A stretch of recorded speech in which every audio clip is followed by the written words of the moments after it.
I smiled as I typed in the topic. Let's get to the root of the matter.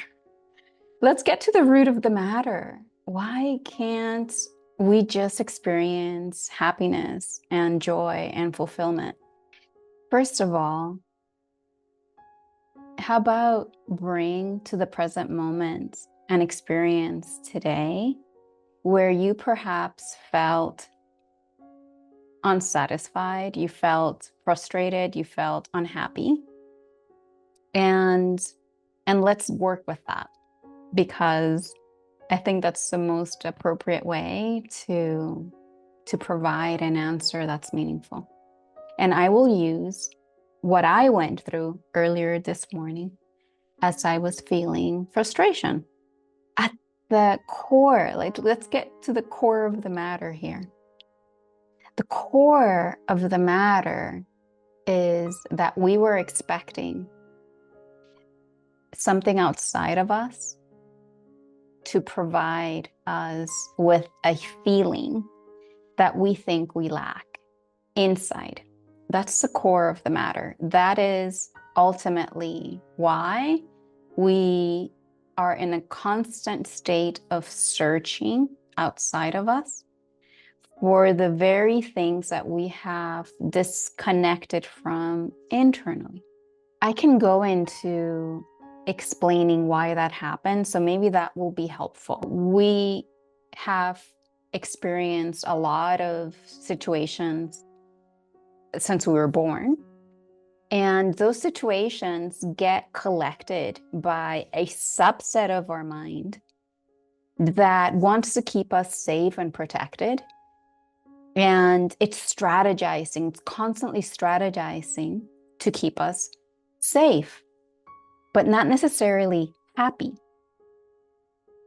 Because that subset of our mind is not who we are. So it doesn't know that it doesn't have to strategize to get anything outside of itself. It doesn't know that. And because it doesn't know that, it goes into acquisition, it goes into explorations, it goes into fixing, it goes into strategizing ways to acquire that which it thinks it lacks. A good example of what I'm saying was depicted in the movie Inside Out 2. Both of them are really good. But anxiety, if you watch the movie Inside Out 2, anxiety is not the totality of that little girl. I forget her name. Anxiety is a subset, a part of her mind that got added when she became a teenager. And it's like running the show. But it's not her. It's not her totality. There's so much more to the little girl than anxiety, but anxiety is the one that's trying to provide her with the feeling of friendship and support, and knowing what her teacher wanted, was thinking of her, like wanting, strategizing ways to for the little girl to be safe, but the little girl was never in danger. So that's that anxiety. Let's call that the ego. The ego is a part of our minds that's very innocent. It acts very much like that character, anxiety. Okay, so the thing is that we're not our ego, but we have identified with it. So much so that we believe the strategies that it creates for us to feel happy and joyful and safe. But just like in the movie, that part of the brain doesn't know joy. Joy knows joy. Anxiety doesn't know joy. So it tries to keep us safe through strategies that are not necessarily going to provide that feeling of happiness that we are seeking for, because we're not identifying with our true essence. And so what is our true essence? And now we're talking. That is the core of the non-matter. That is the core. What is our true essence? And that is the quest of a lifetime, to disassociate from the thinking part of our minds that feels that it's in charge, anxiety, and start associating and identifying with a greater aspect of our being, which is our true essence, which is only expansive and ever present, and it's only available in the present moment. It's not tied to concepts of the past, fears and beliefs, and pains from the past, which we carry in our body through beliefs. So that's the other component that I wanted to bring in, that we have believed something about ourselves many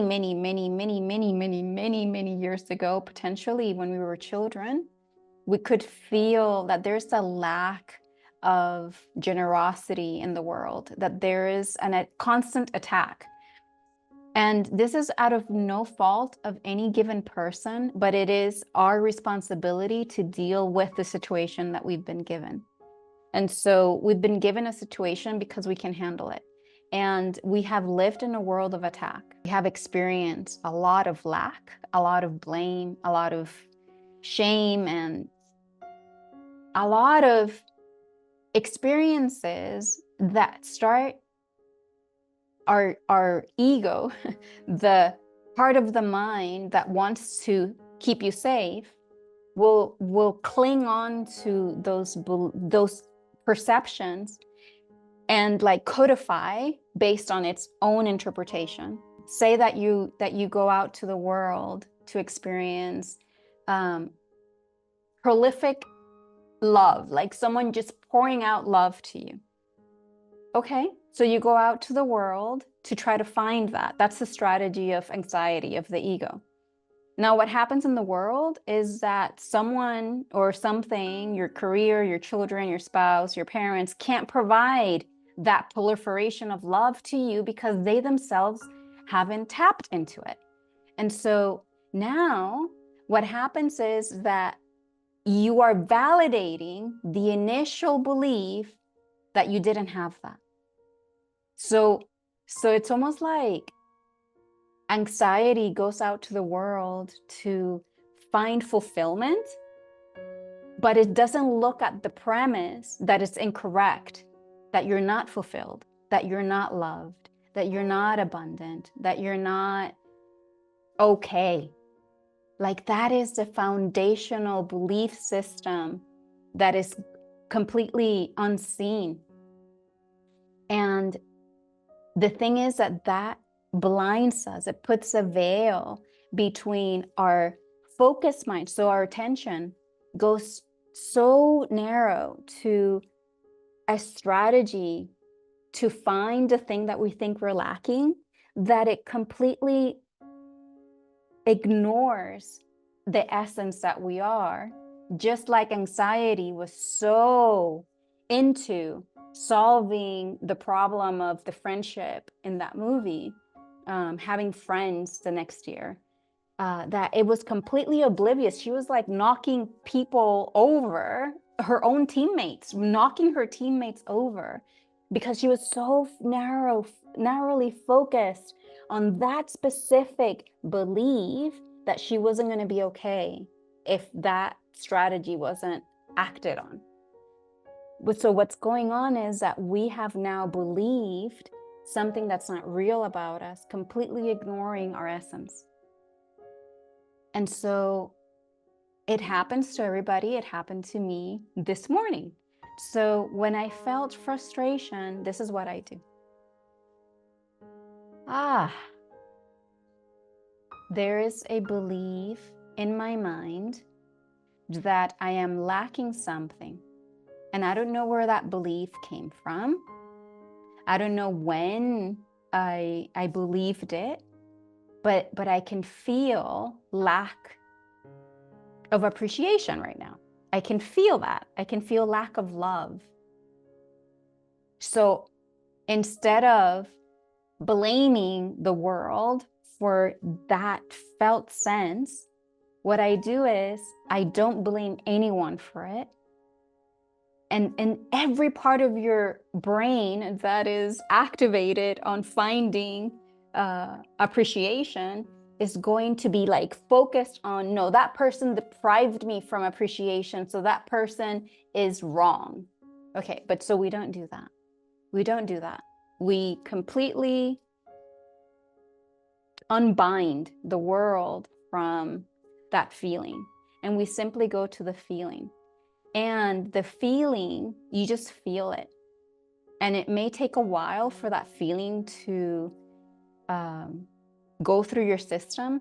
But the thing is that we've been running away from that fear for so long that we don't really want to feel that feeling. It's so much easier to blame someone outside of us for an uncomfortable feeling inside of us. And so that's what we do. We blame the outside world so that we are not left with, oh my God, I am actually unlovable. I am actually not appreciated. Because if that were true about us, we couldn't handle it. Like, we can't handle facing that fear. But what if it's true? What if I'm actually not lovable? What if in the past someone was blaming me for something and I was feeling unloved? Now I carry this feeling throughout my life and I'm constantly seeking to prove that I am lovable. But what if I actually find out that I'm not lovable? Like, we can't tolerate that potential. And so we keep narrowing down, no, I must be lovable, without questioning the unlovableness belief, which is what expands us to acknowledging our true essence.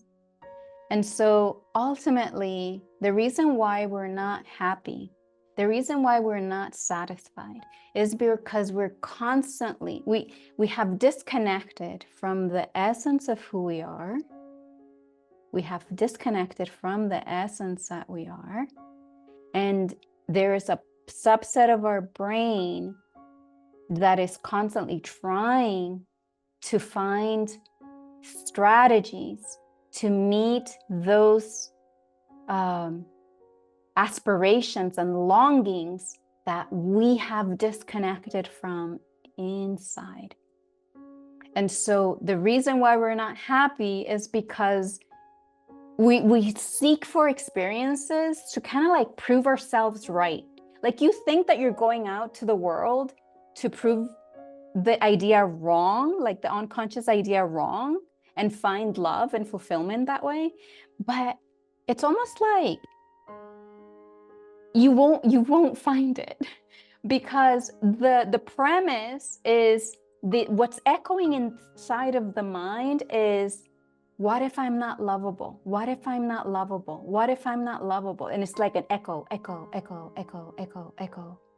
What if I'm not free? What if I'm not free? What if I'm not free? Echo, echo, echo, echo, echo. What if I lack joy? What if I am incapable of loving someone? Echo, echo, echo, echo, echo. And it's constantly that echo. And then that echo is like that felt sense that we feel without actually going to what is creating this echo. Like, where is the source of the echo? It's an idea that we have held in the mind innocently that just needs to be seen, acknowledged. Thank you very much. No longer need to echo that through my experience. So I no longer need to be seeking for someone to prove themselves to us, for a career to satisfy our sense of being recognized, for a title to be proven that we're skillful, or our parents to acknowledge that we're smart. It's like we're running through life trying to address the echo without recognizing we have just disconnected from our essence, which is complete and it's whole, and it's in the present moment, and it doesn't have those echoes. Those are echoes from the past that we continue to carry over anytime that we feel that felt sense that is coming from the past. I hope that this gives us a better sense of how we can be happy. And that would be to challenge in the present moment. This feeling is not coming from the outside world. Unbind the outside world. Feel the feeling that you've been afraid of feeling for so long, without blaming yourself or anyone else.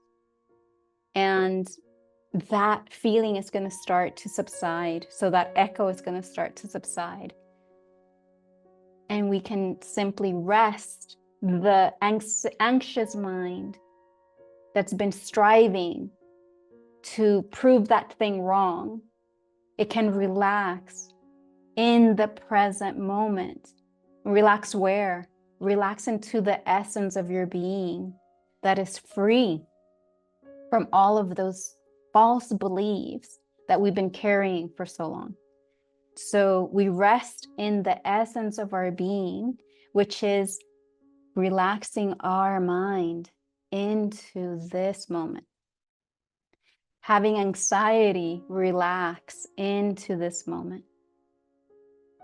And the essence of our being will carry us through all experiences with balance, with joy, with loving kindness, with compassion to the pain.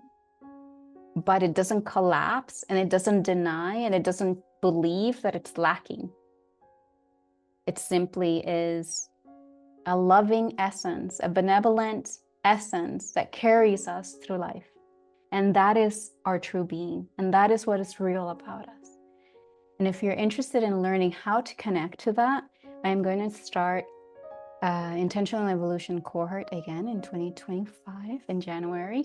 And so I invite you to go to my website, and with a lot of respect for the condition that we're in, so grateful for the opportunity to be able to extend those practices that have helped me so much in reconnecting to my essence.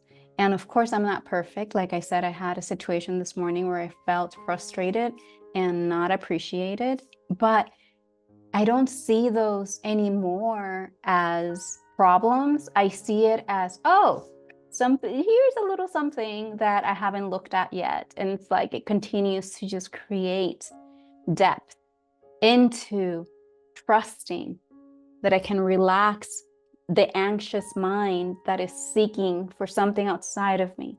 And I can fall back